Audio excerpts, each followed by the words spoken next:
Science नहीं होगी तो फिर जो आपका सपना है डॉक्टर बनने का या फिर इंजीनियर बनने का, तो वो भी नहीं होने वाला। हेलो दोस्तों, तो हम बात करने वाले हैं क्लास 9th नीट और आईआईटी जेईई प्रिपरेशन कि अगर आप क्लास 9th में और आपको ड्रीम है कि आपको या तो एक डॉक्टर या फिर एक इंजीनियर बनना है, तो आपको नीट एग्जाम देना ही पड़ेगा। उसके ही बेस पे आपको कॉलेज मिलता है और आपको आईआईटी एग्जाम देना पड़ता है, जेईई मेंस एग्जाम देना पड़ता है, ताकि आपको एक आईआईटी कॉलेज मिल पाए। तो दोनों ही एग्जाम इंपॉर्टेंट हो जाते हैं। और अभी आपने डिसाइड नहीं करा है कि आपको डॉक्टर बनना है, इंजीनियर बनना है, लेकिन दोनों के लिए पढ़ना तो पड़ेगा। तो दोनों के लिए आप क्या कर सकते हो, अगर आपका एम है डॉक्टर बनना तब भी आपको ये करना पड़ेगा, या इंजीनियर बनना है तब भी आपको ये करना पड़ेगा।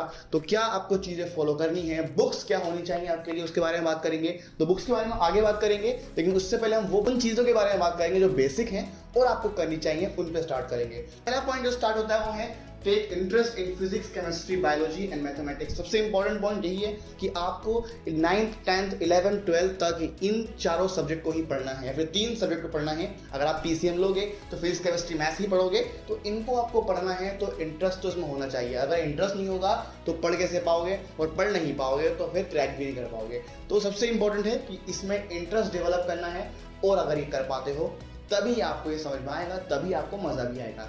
उसके बिना काम नहीं बनने वाला। अब इंटरेस्ट कैसे डेवलप करते हैं वो डिपेंड करता है कि आप कितना उसमें डीप पढ़ रहे हैं।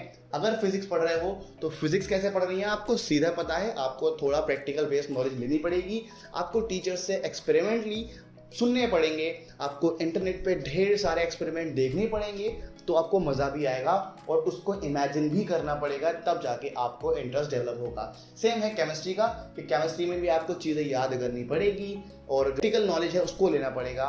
As example bio and maths, तो सॉल्व तो करना ही पड़ेगा। सॉल्व करोगे तभी इंटरेस्ट आएगा। दूर भागोगे, सिर्फ रट्टा मारोगे तो काम नहीं होने वाला, और इंटरेस्ट भी जाएगा। इंटरेस्ट नहीं होगा तो ये एग्जाम्स जो है नीट और जेईई, ये ऐसे क्रैक नहीं होने वाले। तो सबसे इंपॉर्टेंट पॉइंट है, क्लास 9th है, बेसिक क्लास है, तो इंटरेस्ट डेवलप करो। कैसे करना आपको मैंने बता दिया है।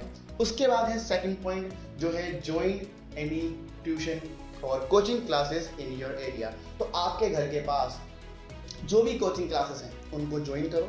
उससे क्या होगा कि आपको पता चलेगा कि आसपास क्या कंपटीशन है, क्या आसपास कितने बच्चे आपकी तरह प्रिपेयर कर रहे हैं, सब आपको पता चलने वाला है। तो कोचिंग काफ़ी इंपॉर्टेंट हो जाता है, तो ज़रूर ज्वाइन कर लेना इसको, ताकि आप एक हेल्दी कंपटीशन में जाओ और कंसिस्टेंसी के साथ आप पढ़ाई कर पाओ। तो सबसे इंपॉर्टेंट है, 9th में हो या 10th में हो, कोचिंग तो होनी चाहिए। भले ही आप घर पे कितना भी सेल्फ स्टडी कर सकते हो, अच्छी बात है, लेकिन कोचिंग तो आपको पढ़नी पड़ेगी।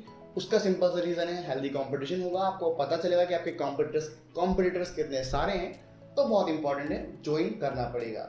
थर्ड पॉइंट है सेल्फ स्टडीज मैटर। तो कोचिंग ज्वाइन कर लोगे, अच्छी बात है, लेकिन कुछ बच्चे ऐसे होते हैं जो कोचिंग तो ज्वाइन कर लेते हैं लेकिन पढ़ते नहीं है। अब आपको पढ़ना भी पड़ेगा, ठीक है।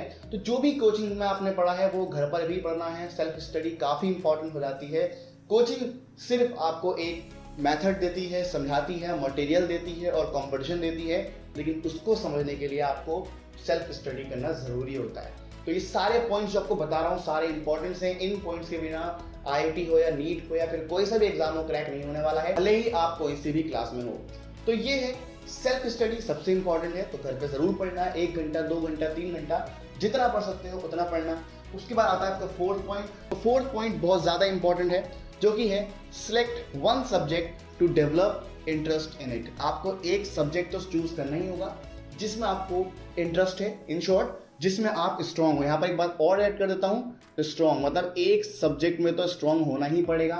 उससे फायदा ये होता है कि आप अगर बाकी सब्जेक्ट में अच्छा स्कोर नहीं कर पा रहे हो तो एक में अच्छा स्कोर कर लेते हो। उससे क्या होता है कि आपके मार्क्स आगे बढ़ जाते हैं और आपका सिलेक्शन हो जाता है आईआईटी या फिर नीट या फिर आईआईटी जेईई में।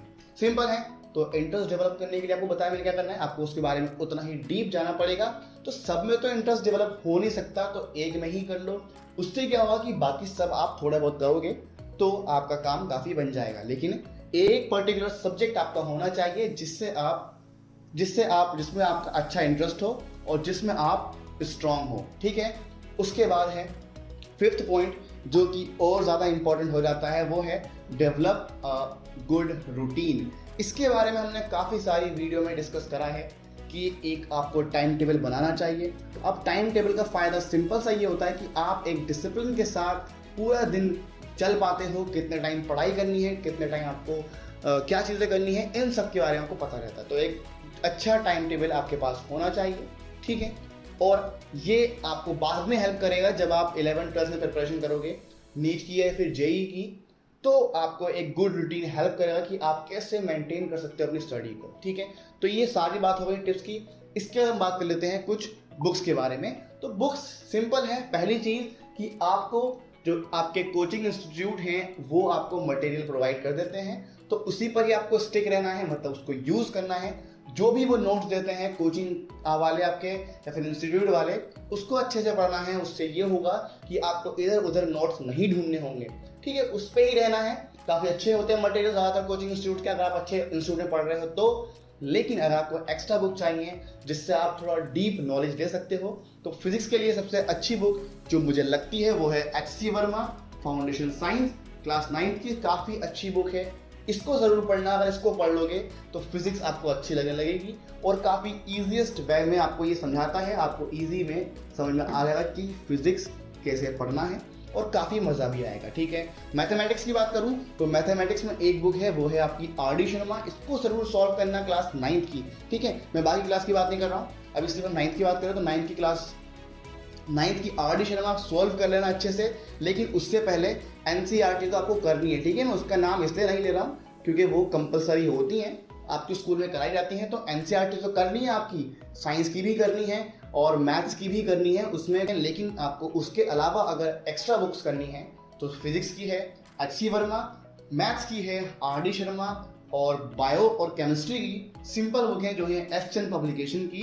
बायो और केमिस्ट्री। इनको अगर अच्छे से पढ़ लोगे तो आपकी साइंस काफ़ी स्ट्रांग हो जाएगी और इस बुक करने के बाद आपकी मैथ्स काफ़ी स्ट्रांग हो जाएगी। तो ये ज़रूर कर लेना, काफ़ी स्ट्रांग हो जाएगी मैथ्स। और ये स्ट्रांग होना आपको बाद में बहुत काम में आएगा जब आप क्लास 11th में पहुंचोगे या फिर आप प्रिपरेशन स्टार्ट कर दोगे, तो आपको काफ़ी इजी लगेगा। क्योंकि इन बुक्स को करने के बाद जो आपका बेस होगा वो काफ़ी ज़्यादा स्ट्रांग हो जाएगा और उसके स्ट्रांग होने से सिर्फ इतना इम्पैक्ट पड़ेगा कि आप जो भी 11th में या 12th में पढ़ोगे वो आपको इजीली समझ में आने लगेगा। और अगर वो इजीली समझ में आ जाएगा आपको, तो सिंपल सी बात है, जो आपका नीट है या फिर आपका IIT है तो उसमें भी कौन सा सिलेबस आता है, 11th-12th का ही सिलेबस आता है। अगर आप वो सिलेबस ही कंप्लीट कर दोगे तो आपको नीट और जेई एग्जाम आराम से क्रैक हो जाएगा, आप जो भी चाहते हो।